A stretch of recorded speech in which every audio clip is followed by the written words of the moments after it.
ایک بہن کہتی ہیں کہ میری ایک سہیلی تھی، اس کے 2 چھوٹے چھوٹے بچے تھے، اچھی زندگی گزر رہی تھی کہ اچانک اس کو ایک بیماری لگ گئی۔ بیماری اتنی شدید تھی کہ بڑھتی جا رہی تھی۔ اس بیماری کو کینسر بھی کہہ سکتے ہیں، یہاں تک کہ اس کے سر کے بال وغیرہ بھی اترنے لگے تھے۔ وہ بہت زیادہ لاغر اور کمزور ہو چکی تھی۔ ڈاکٹر کو دکھایا، علاج چل رہا تھا، مگر امید کی کوئی کرن نظر نہیں آ رہی تھی۔ ایک دن حسب معمول چیک اپ کرانے کے لیے ڈاکٹر کے پاس گئی۔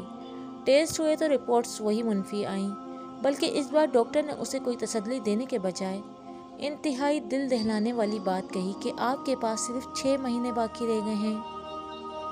آپ کی بیماری ناقابل علاج ہے اور اگر ادویات دی جائیں تو زیادہ سے زیادہ 8 ماہ آپ زندہ رہ سکتی ہیں۔ یہ سن کر وہ سکتے میں آ گئی اور اتنا روئی کہ اس کے آنسو تھمنے کا نام نہیں لے رہے تھے۔ گھر آ کر اس نے مجھے فون کیا اور تمام بات بتائی، لیکن وہ فون پر بھی اتنا رو رہی تھی کہ وہ مجھ سے برداشت نہیں ہوا اور فون بند کرنے کے بعد میں سیدھا اس کے گھر پہنچ گئی۔ وہ مستقل اپنے معصوم بچوں کو دیکھ کر رو رہی تھی۔ میں نے اسے بہت تسلی دی۔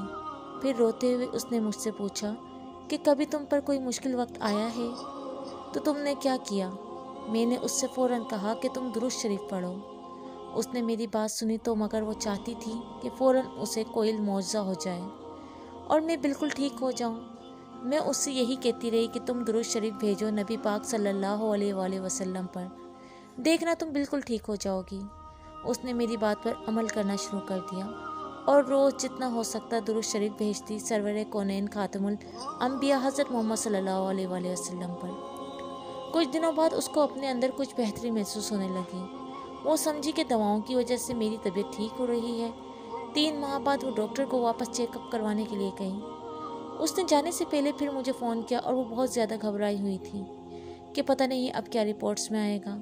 میں نے اسے پھر تسلی دی کہ تم نبی پاک صلی اللہ علیہ وسلم پر درود بھیجتی رہو، دیکھنا درود پاک کی برکتوں سے سب بہتر ہوگا انشاءاللہ۔ پھر اس کے ٹیسٹ ہوئے اور ڈاکٹر نے اسے ایڈمٹ کر لیا اور کہا کہ رپورٹس 10 گھنٹے بعد آئیں گی۔ 10 گھنٹے کے بعد رپورٹس آئیں تو مزید اسے 3 گھنٹے انتظار کے لیے کہا گیا۔ اسی اثنا میں وہاں سے لیب ٹیسٹ والوں کو گزر ہوا تو انہوں نے اس کو دیکھا اور ایک دم رک کر اس کا نام پوچھا اور پھر اس کے شوہر کا نام پوچھا تو اس نے اس بات میں سر ہلا دیا۔ پھر وہ حیرت سے آپس میں سرگوشی میں کچھ کہنے لگے کہ یہ رپورٹس تو انہی کی ہیں، اور اس سے کہا کہ آپ میرے ساتھ اندر ڈاکٹر کے پاس آئیں۔ وہ اندر گئی تو ڈاکٹر نے اس کی رپورٹس کی اسکیننگ کی اور اسے بغور دیکھنے لگے۔ پھر اس سے کہا کہ آپ اس طرف آ کر بیٹھیں۔ وہ ڈاکٹر کے قریب والی کرسی پر جا کر بیٹھ گئی۔ ڈاکٹر بہت غور سے اور حیرت زدہ ہو کر کبھی اس کو دیکھتا اور کبھی اس کی رپورٹس کو۔ پھر ڈاکٹر نے پوچھا کہ آپ کہیں اور سے بھی علاج کروا رہی ہیں کیا؟ اس نے کہا نہیں، صرف یہاں سے ہی علاج ہو رہا ہے۔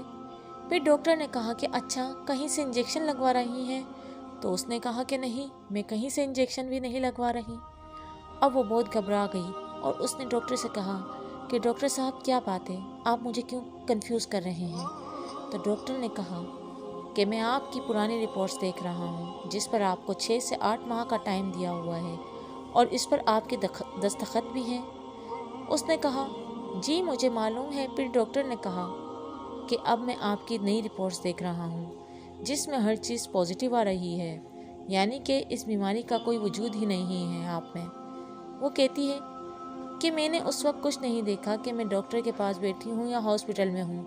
میں اسی وقت کرسی سے اٹھی اور وہیں زمین پر سجدے میں گر گئی اور اتنا روئی کہ جب رو رو کر میرے آنسو تھم گئے تو مجھے تسلی دے کر سب نے اٹھایا۔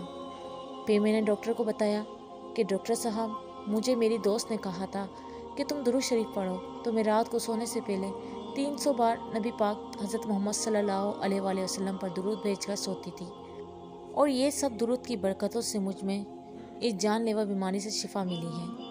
اب وہ الحمدللہ مکمل صحت یاب ہے، اسے کوئی تکلیف نہیں ہے، گھر کے کام بھی باقاعدگی سے کرتی ہے اور بچوں کو بھی سنبھال رہی ہے جس سے اسے کوئی بیماری تھی ہی نہیں۔